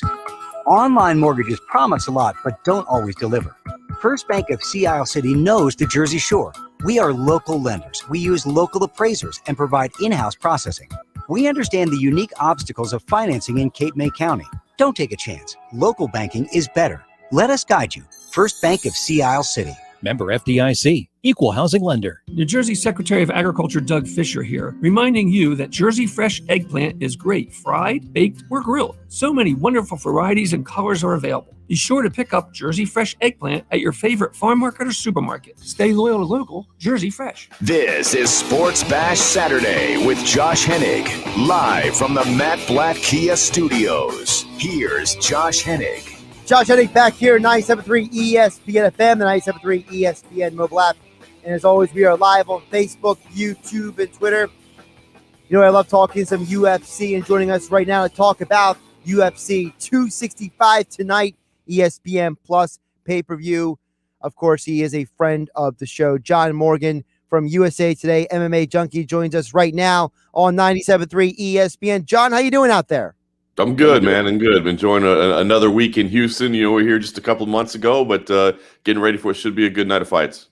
It should be. And before we get to the specific fights, I do have to ask you about the fight that's not going to be on the card. And that is, we wanted to see Amanda Nunes. I know Pena's out there. She was asking Dana White the other day, hey, Dana, where's Amanda? But it seems like, because of the UFC protocols and because of everything that goes with that, it's kind of like a TBD right now for Amanda, correct? Yeah, no question about it. And more so even than just protocol. I mean, basically, she tested positive for COVID-19. Her entire family did. And apparently they actually had a pretty decent bout with it. Sometimes people get it and they're asymptomatic or whatever, don't have anything. But she actually dealt with it a little bit. So it took her out of training, wasn't able to prepare for this fight. From what we understand, she is negative at this point, which is great. She's cleared it. She's gotten through it. And Juliana Pena was actually saying, well, hey, if she's negative, get her down here. But it's like, hey, Juliana, she hasn't been training. She was recovering from this issue for a little bit. So we got to get this thing rescheduled. Yeah, but Juliana's a little spark plug, man. She's fun. She likes to stir the pot a little bit. She wants to get her title shot booked again as quickly as possible. So I think we'll get it. We'll get it later this year. We just don't know exactly when yet. Okay, so that's good. So at least we're going to get it at some point later this year. And I know there's a lot of these cards, in November and December that are still outstanding on locations, and some of the. So I'm assuming maybe she'll land on one of those cards. Is that fair to say? Yeah, absolutely. And you're right. It's just, again, it's the whole world just unpredictable right now. It's the reality of what we do. I think a lot of us just like to talk sports and don't really want to talk COVID. I mean, we're exhausted of this thing a year and a half later, but the reality is it's still impacting things. Obviously, as you're seeing governments and, international governments, state governments, make changes as to what's available, what's not, travel restrictions, all that. It's still very much affecting the UFC schedule. So, there's some upcoming dates that we just don't know where they'll take place yet. But the UFC does have options. Of course, Vegas is still remaining open right now. Arizona has been welcoming Florida, obviously here in Texas and Houston, where I'm at. Again, like I said, second time we've been here in 3 months because they've remained open. So, yeah, we'll get it booked. I mean, the good thing is the dates will roll on. The UFC, if nothing else, has the Apex right on its own facilities. That means there's no crowd, unfortunately, because it's not a big facility, but it's at least a place that can host some fights. So the good news is the fights will go on. We just don't know exactly where yet. You mentioned the Apex. Before we get to the card, I want to ask you about that. It seems to me, watching is that basically the UFC is, for lack of a better term, that they're almost using the Apex because they used to have fight nights everywhere. You would travel around, but now it's only the pay-per-views that are in different locations. And it's almost like the Apex is turning into like a cost-saving measure for the UFC in some ways. Is that fair to say? It really is. It's kind of a side benefit that I don't think they really anticipated. But, I've heard some rumblings behind the scenes like, this sure is a lot easier. We don't have to get out there and sell tickets. We don't have to go to market after market, week after week. You don't have to pay for all the travel that's included in there. The hotel costs that are included for fighters and staff and everything else. I mean, there's actually talk of building a hotel on the campus of the UFC headquarters in Las Vegas where they could be completely enclosed. So it is a cost-saving measure. But I will say this, I've talked to Dana about this a couple times. I said, look, do you ever envision a way where like this just becomes the way of the future? And he says, look, it is nice. It's convenient. It's a great fallback position. However, the thing that helped this product grow was getting the product out in front of people. I mean, when you go to a UFC live event for the first time and you see what a tight production they have and what an amazing high energy type situation it is, you get hooked. That's when you say, oh, I love this sport, man. I'm gonna be into this more. So I don't think Dana ever envisions a time where they would, only do it at the Apex, because I think he likes, having it out in front of the fans and again, traveling it around and letting people in new areas get a chance to see it for the first time. But the Apex has been an absolute godsend for the UFC. As Dana said, we certainly didn't build it with a pandemic in mind, but we got it open right before the pandemic, and what a blessing it's been for him. Now, you mentioned the world we live in right now because of protocols and pandemic and everything, and you could argue that tonight's main event is in many ways a byproduct of the environment we live in, because I got to be honest with you, I don't know if the Frenchman is actually fighting for an interim belt if it wasn't for the Apex, right? And if it wasn't for a lot of things that opened up, and, whether you believe in Ngannou's side or Dana's side, whatever it is, Derek Lewis was supposed to be next in line potentially fight for a belt with John Jones still flapping in the wind out there. And now you got the Houston hometown guy versus the Frenchman and Cyril Gane. And I would argue that this is a fascinating fight, but John, would we really have this fight if it wasn't for it being 2021? Yeah, no, we wouldn't. That's just the reality of the situation. Is they knew that they were coming back to Houston. It was one of the few places they could go. No, normally a city wouldn't host pay-per-views 3 months apart, but there's so few options to go right now. And Houston was saying, "Hey, let's come back. Let's do another one." Well, when you get on Houston, hey, who's the biggest star you can put in Houston? Because before it was the first one that they'd been here in a long time. So yeah, it sells out no matter who's on the card because people are just itching to see the UFC. But when you spent that money to go to that event and enjoy it, and then you come back 3 months later, now you got to give me something different. It's not the name alone. The UFC brand isn't going to sell it for me. Now I got to be hooked. So what do? They turn to Derek Lewis, the hometown guy. He's the biggest star here. They put their hometown guy in there, and they're like, hey, we need a title. And listen, they were trying to get the Francis Ngannou fight here. I heard they had some initial agreements that Ngannou said, yeah, we'll do it. We'll do Ngannou Lewis, here in Houston. Let's go. And then for whatever reason, the scheduling became an issue. They said, well, no, we can't do August. We'd like to do September. And it's like, well, look, we're going to Houston in August. We can't do September. We need it in August. So it became, a little bit of a battle of wills there. But the UFC's got shows to put on. So they said, look, if you're not willing to do it, fine. We'll just put an interim title on the line. So who's the next best in the division? And it is Cyril Gane. I mean, he's very early in his UFC career, but man, he's gotten the test and he's earned the right to be here. The interim title that's on the line here, it's very much just a product of the UFC scheduling. They want this to be a title fight, and they want Derek to earn, that title shot because again, he was supposed to fight Francis Ngannou. And while it's an interim title, and to be honest, nobody likes interim titles, everybody just kind of immediately says, well, I want the real belt, this isn't blah, blah, blah. It does come with some financial incentives. You do get pay-per-view points and bigger salaries and all that. So it's still, look, as you said, it's an intriguing fight. It's a clash of styles. Even though Cyril Gane probably shouldn't have been in this fight, I think he's the favorite in the fight. So I think he could very easily upset Derek Lewis. If he does that and goes on to win, he'll face Francis Ngannou. They used to be training partners years ago, so that's an intriguing storyline. So it's a good fight, but the fact that it's an interim title fight is very much a product of it being 2021. John Morgan joining us here on Sports Bash Saturday on 97.3 ESPN, lead reporter for MMA Junkie and USA Today, joining us to talk about UFC 265. Now, this guy Cyril Gane, a lot of the casual intermediate fan, they might not really have that. They know who Derek Lewis is, Black Beast, talks about how, he's got to go take a dump after a fight, right? All that kind of stuff. But Gane is a guy most people don't know, and reality is he actually hasn't been fighting that long. So tell us the folks about who Cyril Gane is and why they should care.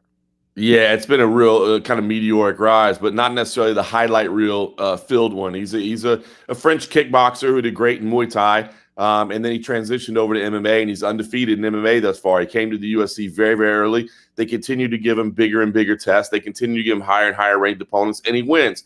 There's some criticism of his style. He's while he is a heavyweight striker and he does have power, anybody with that size does. He's not the knockout artist that you think of with Derek Lewis, where he's going to come in and land one shot and knock you out. He's more of a combination style, rhythm, move in and out. He moves a lot faster than most of the heavyweight division. He seems a lot smoother and more athletic than a lot of these heavyweights. So, what he's going to try to do tonight is to try to stick and move and to outpoint and to stay away from that big right hand of Derek Lewis.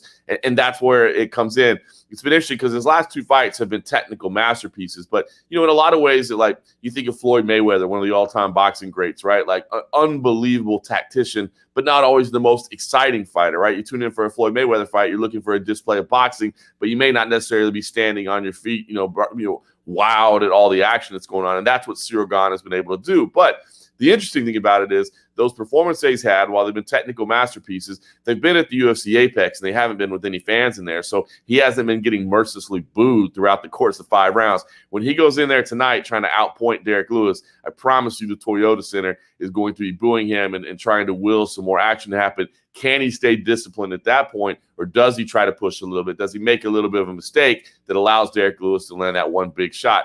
That's kind of what we're going to be looking at tonight. It's Derek Lewis looking to land that one big knockout blow versus Cyril Gane is going to be trying to stick and move, and stay away from that big right hand.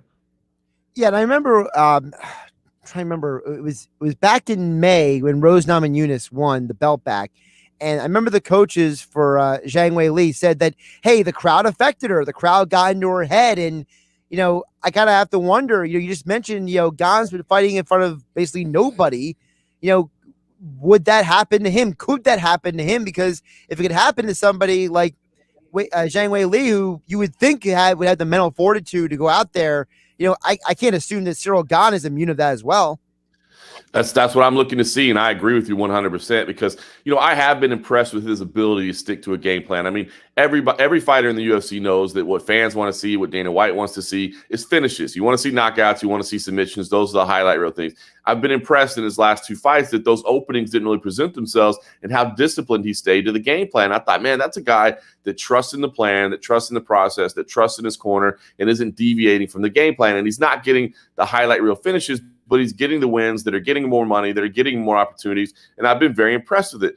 But this is going to be a hostile environment, as you said. I mean, it's going to be tough. So can he stay that disciplined in here? I don't know. I'm kind of intrigued to see it. I am picking Cyril Gahn in this fight, man. I just do think he's the technically better fighter, and he has the ability to again, remain disciplined and stick to a game plan. But Derek Lewis has the ability to finish fights, in minute 1 and in minute 25 with one shot. And that's what makes this so exciting. And again, either man that wins, it's going to be a great fight with Francis Ngannou as well. There's going to be great storylines there. It'll be fun. I'm picking Cyril Gahn, but I will say it. I think like a lot of people in my heart, I sure would like to see Derek Lewis win. He's just one of the more interesting characters in the sport, and the scene of him doing it here in Houston, a town that, he doesn't just live here. He's very, very connected to the city. He does a lot of, great things in the community and that sort of thing. So, I mean, he's really a part of the city. To see him do it here would be a pretty cool scene. It's funny you mentioned about Derek Lewis because we're going to go next. So Derek Lewis is the betting underdog tonight. And I went and looked this up.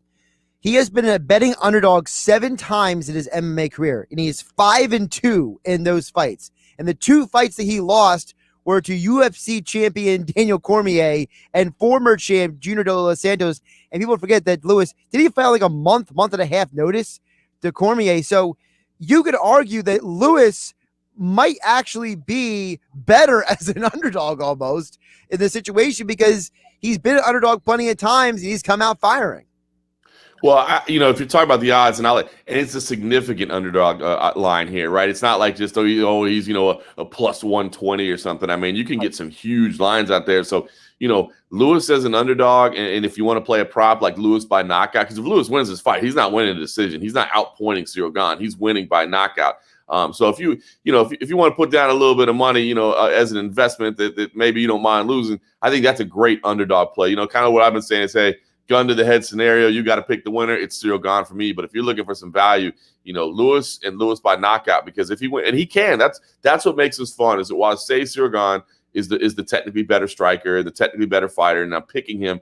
Derek Lewis absolutely has the ability to stop anybody in the division with one shot. I mean, he has otherworldly type power, and that's what makes this intriguing, and that's what makes it fun. That's what makes a Derek Lewis fight fun, because the guy can be behind and where and he's still dangerous because one shot can end it all, and it makes it fun. There's always tension. Yeah, it's plus 390 for Derek Lewis by TKO or knockout. Just straight up, he's plus 270 right now. But part of that is because, for those who don't know, earlier in the week, not to get too gambling on people, but Lewis came in plus 200 at the beginning of the week. And there was apparently a bunch of money that came in on Gahn to finish, but not by distance. People were betting on Gahn to finish, but not go the distance. A lot of money came in and moved that line a bit. So read into that what you may when it comes to the odds. I always tell people, bet with your head, not with your heart when it comes to stuff. So the other fight, that's a couple other fights that are fascinating on this card. First of all, I had no idea that Jose Aldo and Pedro Munoz were the same age. Like, that shocked me when I saw that, because to me, Aldo feels like he's been around for like ever, and Pedro feels like he's been around for like a hot minute. And this is a fight that could very well determine the next trajectory of the bantamweight division, right, John? Yeah, no question about it. This is a big one. And I'm the same as you. I've fallen victim to the same thing. I say I keep waiting to write off Jose Aldo and be like, because he's been doing it for so long. You keep waiting. Yeah, he's too old now. He can't do it. And here he is still competing at a high level. So, I always worry when it's going to be the one where he's okay, he's done, that's it. But Jose Aldo is still very relevant in the division, an absolute legend. I mean, he is absolutely revered in the sport for both his skills and his character. And he's facing a Brazilian countryman in Pedro Munoz, who it is. The ages here are shocking. The accomplishments there. But Munoz, the guy that's consistently underrated, man, a guy that has been fighting the elite of the division in recent times as well and picking up some impressive results. So a very, very key fight here in a division. The bantamweight division right now is pretty much inarguably the best division in the sport. I mean, you're talking from number 1 to number 20 are all absolute killers. It could be anybody on a given night. So, a lot will be determined. We're not talking about the next number 1 contender because there's some people lined up in front of these guys, and the bantamweight division is waiting on a rematch right now. And again, it's got some other contenders. TJ Dillashaw just came back; he's in the mix. I mean, there's a lot of names in the title mix. So neither one of these fighters is going to earn themselves a title shot, but it's a very, very key fight in a very, very stacked division. The other fight that's fascinating to me on this card this might be fight of the night tonight, in my opinion. Tisha Torres versus Angela Hill. I mean, that's a fight for two fighters who they love to bang. They love to go. And I wouldn't be surprised if this is just 3 rounds of just a war, and it's like a 29-28 split decision kind of win situation. And both of these women could make a case that if they win this fight, they could, be maybe a fight or two away from fighting for a title themselves. Yeah, no question. Big fight there at 115 pounds as well. Got a little flavor behind it too. It's a rematch, but it's a rematch of a fight that was 6 years ago. So they're completely different fighters at this point. But they got a little beef between them just because they were trying to get the rematch done. It was scheduled at one point. Angela Hill tested positive for COVID, so they had to reschedule everything. They went to reschedule it again, and Tisha was kind of saying, "Look, I don't really want this fight again. I won it the first time. She's ranked below me. I've already fought her. Like, can you get me somebody else?" And so she wasn't signing, and that really upset Angela Hill. It was like, what, are you trying to duck me? Like, I'm better now, and you're trying to hold that result over me, and you won't give it to me? So they had a little back and forth at the press conference, which was nice. But you're right. I mean, Tisha Torres, incredibly skilled athlete. She's fought every champion in the history of the strawweight division, and she's fought nothing but killers her entire career. But now she's on a little bit of a win streak, and Angela Hill always comes out to make it exciting. I'm telling you right now, the main card is phenomenal. This one may not be stacked with big blockbuster superstars, but Michael Chiesa versus Vicente Luque is a key welterweight fight as well that should be action packed. Casey Kinney versus Song Yadong, another bantamweight fight. Talked about how deep that bantamweight division is. It should be action packed. So I do think this pay-per-view tonight is going to be heavy on entertainment value. UFC 265 tonight is the pay-per-view. John, one more thing before I let you go. Always appreciate chatting with you. I got to ask you about John Jones because, he put it out there, champ 2022. Now, in the age of social media, people want to read the 200 ways from Sunday what things mean. Dana had his say at the press conference this week. So what is your read on the John Jones situation? Because I feel like whenever he does return, whenever that is, this could potentially be the next big boost for the UFC pay-per-view. Like, this is the next, superstar on a card, because with Conor McGregor losing, and he's going to be out for God knows how long at this point, so John Jones is like the guy who's like waiting in the wing. And I feel like the UFC, there's a part of him that's like, John, come back. Dagnabbit, just get back in the ring, dude. And John's just like hanging out there doing his thing. So what is your read on the situation? Yeah, it's an interesting one, right? So Dana came out and said, look, if John Jones wants to come back, we've offered him a fight with Stipe Miocic, who's also waiting on a fight as well, who also feels like he deserves a title shot. But John has made it very clear he only wants to come back and fight for the belt. He doesn't want to come back and have a non-title fight. Obviously, long reigning light heavyweight champion. He believes what he accomplished at 205 pounds should earn him a heavyweight title shot. And honestly, it's hard to argue with him. I mean, you can argue that he's the greatest of all time. So why should he not get a chance to do heavyweight? And that would be the big money fight, especially, here he is coming, trying for the heavyweight title. But right now, that's probably not possible, especially this year. Now you've got this interim title fight. So you got to unify the titles next. I spoke with Dana earlier this week, and he said, look, we will absolutely unify the titles next. We're not going to do other fights with either guy. The winner of this will face Francis Ngannou at some point. We'll get that thing unified. And then, again, Stipe Miocic. So there's just kind of a logjam, unfortunately, at the top of the division. But John has said, hey, you know what? It's okay. I got plenty of money in the bank. I'm fine. I don't need to fight. And I'm content waiting a little bit. And listen, honestly, I don't think it's the worst thing for him to wait a little bit and not rush into that heavyweight division. I mean, he's constantly working on putting muscle on, getting bigger, and becoming a legitimate heavyweight. He doesn't want to be a 205er that just kind of moves up and doesn't cut weight and isn't like fully prepared for what he's going to face at heavyweight, because it's definitely going to be a more powerful athlete. It's going to be, people with knockout power. And he's trying to build that frame. He's got two brothers that play at the NFL. They know how to build a frame. So I think he's going to wait it out. He's going to wait for his opportunity. It'll be next year. And honestly, it's not the worst thing for him physically, especially since he's moving to heavyweight, but it is kind of a shame because I'd like to see him competing more. Like I said, there's an argument that he's the greatest of all time. Losing out on time of him being in the cage kind of sucks, for lack of a better word, but it may be for the greater good in the end. Yeah, for those who don't know, his brother Chandler Jones weighs in around about that 280, his NFL weight, and then his brother Arthur was about 300 was his NFL weight. So it's not like John Jones comes from a small family, to say the least. John Morgan joined us here on Sports Bash Saturday at MMA Junkie John on Twitter. Give him a follow, as well as MMA Junkie, for all of your MMA and UFC coverage. And he joined us right here on 97.3 ESPN FM. John, enjoy the fights tonight, and we'll talk soon. Thank you, brother. Always a pleasure. Josh Hennig here, Sports Bash Saturday, 97.3 ESPN. You might have gotten a tease already for what my big picks are on FanDuel Sportsbook. Of course, you're a new user, the FanDuel Sportsbook. Make sure you sign up with promo code Hennig. We will give you my FanDuel Sportsbook picks next, as well as get to the rest of your messages that came in. Text Sports 609-403-0973, the 97.3 ESPN mobile app. Thanks to First Bank of Seattle, so you can message the show directly through the app. And we are live on Facebook, YouTube, and Twitter. We'll wrap up the show with picks and more next. I'm Josh Hennig. This is Sports Bash Saturday. This is the radio home for Philadelphia Eagles football. The Eagles open the 2021 preseason this Thursday night, hosting the Pittsburgh Steelers at the Link. Roethlisberger again, look. He is hit, and football is fumbled. The Eagles have it. Maryland Mike call all the action starting at 7:30 p.m. This is where the Eagles play. 97.3 ESPN, South Jersey's Eagles station. Tired of sitting in traffic? If you won the $226 million Powerball jackpot, you could take your private jet everywhere. After all, anything can happen in Jersey. The real estate market is always tough.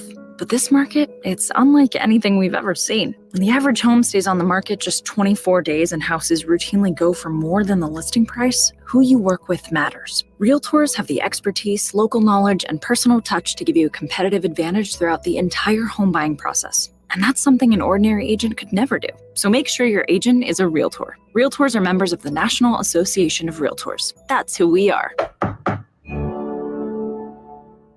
I said chantilly lace and eggshell, not matte. Colby's Interior Design Consultancy is floored with new clients. Wait, what am I looking at here? This looks like plaid. They need an admin with an eye for design and a knack for numbers. Okay, hey, look, take a look at this. Do those numbers look right? Indeed can help them hire great people fast. I need Indeed. Indeed you do. Screen for quality candidates with the skills your role needs with Indeed assessments. Visit Indeed.com/credit and get $75 towards your first sponsored job. Terms and conditions apply. When you want experience, go for the best. Pick up the phone and call Dennisville Fence. Are you having trouble getting materials for your new construction or home improvement project? Right now at Dennisville Fence, while supplies last, we have fresh materials in stock. Building a new deck? Black aluminum railing and white vinyl railing in stock. Building a new pool, white vinyl picket, white vinyl solid privacy, and black aluminum pool fence in stock. Also in stock while supplies last, pressure-treated wood stockade and split rail wood fencing. With building materials in short supply, don't wait around standing by. Go online to DennisvilleFence.com, call, or stop by any of our locations and get the materials you need while supplies last. Offering 18-month, no-interest financing and materials delivered to your home or job site. Go with experience, go for the best. Pick up the phone and call Dennisville Fence. 1-800-499-FENCE. Visit DennisvilleFence.com.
One of the things I love about betting on FanDuel Sportsbook is you get more than one shot to swing for the fences. Right now, new and existing users can get up to $25 back in site credit each day. Just place a minimum 5-leg baseball parlay. And if it falls one leg short, you get up to $25 back with parlay insurance. In addition to the parlay insurance, if you haven't tried FanDuel Sportsbook yet, new users can place their first bet risk-free. That's right. New users get up to $1,000 back in site credit if your first bet doesn't win. Just download the FanDuel Sportsbook app today and sign up with promo code Hennig. That's promo code Hennig with FanDuel Sportsbook.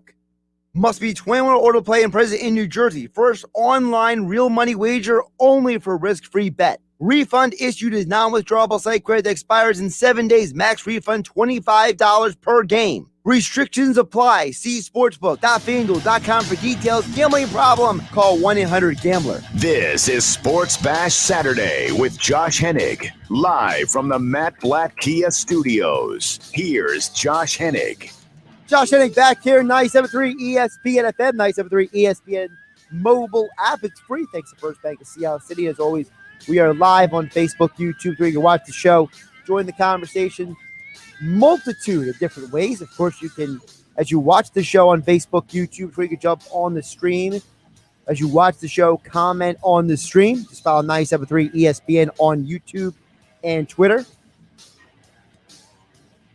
Of course, you can contact the show directly through the 97.3 ESPN mobile app. It's free. Thanks to First Bank of Seattle City. And, of course, text board is open as always, 609-403-0973. We'll get to the FanDuel Sportsbook picks in just a moment. Do want to catch you guys up to speed on a couple of things. As I mentioned, Chase Anderson a little bit earlier, he has been put on the injured list, not the COVID list, the injured list. So he will, retroactive to the 5th. So he will be out until next Sunday, not this Sunday, but next Sunday.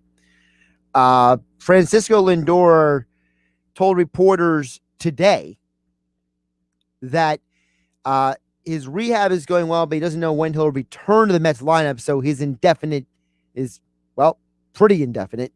Meanwhile, the Mets lineup came out, and I got to tell you, I'm a little confused what's going on.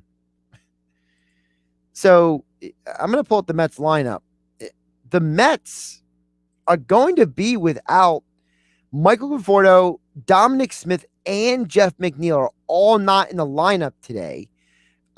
Manager Luis Rojas is trying to get some right-handed bats, he says, into the lineup.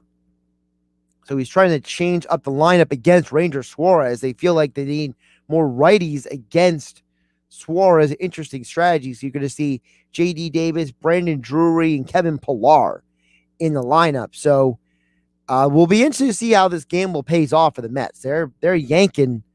Conforto is arguably one of their better hitters. Dominic Smith is usually against the Phillies very well. Jeff McNeil, he's an up and down season, but he's usually one of the better hitters. So be interesting to see how this pays off. So a couple updates for you on the baseball front. FanDuel Sportsbook, of course, promo code Hennig when you sign up, risk-free bet for new users up to $1,000. That's for new users.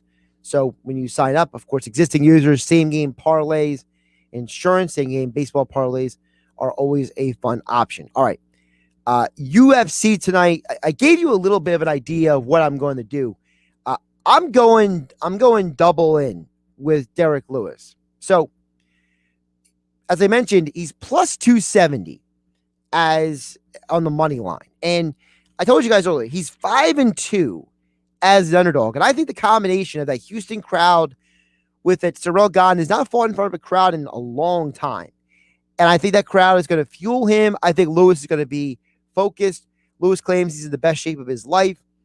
And Gahn is a boring fighter. And I think Lewis is going to push the pace a little bit. I think Lewis learned from the Francis Ngannou first fight that he won basically just because he just happened to do a tiny bit more than Ngannou, because both fighters spent half that fight basically afraid of throwing punches because they're afraid of getting blasted by the other guy because they're both phenomenal knockout artists. I think Lewis learned from that fight that he can't fight tentative. And I think he learned from the Cormier and Junior Dos Santos fights that he can't afford to be not aggressive. Because, when he pushes the pace, when he fights his fight, that's when he's getting the wins. That's how he got the knockouts against, Blades and against Olenek. He was pushing the pace. He was pressing forward. He was throwing bombs. He was forcing the action on them. When he beat Volkov a couple of years ago, he pushed the pace. He hunted him down, right? Whereas in the Ngannou fight, I think he got a little disillusioned because I think he thought, I can get away with people just being afraid of my punching power and they'll just let me walk them down. Well, Cormier and JDS didn't let him do that, and that's why they got those wins. So I think Lewis wins tonight. I generally do. And as I mentioned, plus 270 is the money line to win. And you heard John Morgan just mention this. The value play would be to him win by knockout, plus 390. Listen, I've been on the Derek Lewis win as an underdog train before, and I don't think that 5-2 number is an accident. So I am definitely going with him in that fight. The other fight that I think that you need to keep an eye on is, I mentioned Angela Hill versus Tisha Torres. I think is a potential fight of the night candidate. And when you look at that matchup, I don't think it's a great fight in terms of how the fight will specifically play out, because I don't think either fighter has a significant advantage. But here's a question I have for you. I think they're going to come out slugging. I think this is going to be a potential for someone to get knocked out. I think both fighters are going to come in here and throw. That's plus 390 for the fight to win by TKO or knockout. So might be a little bit of a value for you to jump on that as well. And then if I can just pull up the prelims, because of course my screen wasn't set up properly. Bad job by me, not FanDuel Sportsbook's fault. It's a bad job by Josh there. But on the prelims, the fight that I'm keeping a very, very close eye on is on the prelims, which you can watch on ESPN. Alonzo Menafield is fighting Ed Herman. And the reason why I'm keeping an eye on that fight is because I think that Ed Herman, being as heavy of an underdog as he is, I don't think that's indicative of who he is as a fighter. Herman is one of those guys. He's not an exciting fighter, but he's a guy who kind of goes and gets the job done. And Menafield is a guy that I have not been impressed with. I told you guys last year that I had him losing to OSP, Oben St. Preux, when OSP was an underdog and Oben St. Preux won that fight by knockout. Menafield has one win over basically a guy who was not even ranked in Fabio Charan. So that was a few months ago. Whereas Herman's on a 3-fight winning streak. And he's won 2 of those 3 fights one by submission, one by knockout. Okay.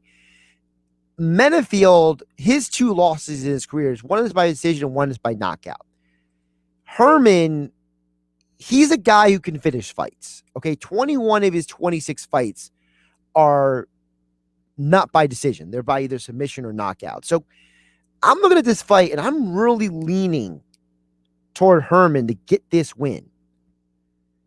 And I would even argue that the value play on this fight, you could either just go straight Herman plus 200 to win, or how the fight will end. If you want to go jump on the will the fight go the distance, yes or no, maybe you parlay that. Just saying. There's some options there. Thanks to FanDuel Sportsbook, sponsoring our picks each and every week here on 97.3 ESPN. I'll be watching UFC 265 tonight. If anybody follows me on Twitter, at Josh Hennig is the place to follow. I give you all my analysis of all the fights each and every weekend. Thanks again to Frank Klose for joining the show. Great insight on the Phillies. Phillies back in action at 4 o'clock today. John Morgan down in Houston. Check him out. Covers the UFC and MMA for USA Today and MMA Junkie. Of course, we will be back on Monday for game night after Mike Yell in the Sports Bash right here on 97.3 ESPN. Billy Schwein in the locker room back tomorrow at 10 a.m. I'll be back on Monday at 6. Have a great weekend. Coming up on the next edition of the Sports Bash with Mike Gill. Hey, coming up on Monday's show, we're recapping the Phillies and the Mets for first place in the NL East. Mike McGarry from the Press of Atlantic City at 2:40. Plus, Bob Wankel talks a little Phils. Jeff Mosher has the weekend at Eagles camp, and Jeff Kerr on the Eagles and all the NFL news. It's all coming up Monday. The Sports Bash, weekdays from 2 to 6 on 97.3 ESPN and the free mobile app.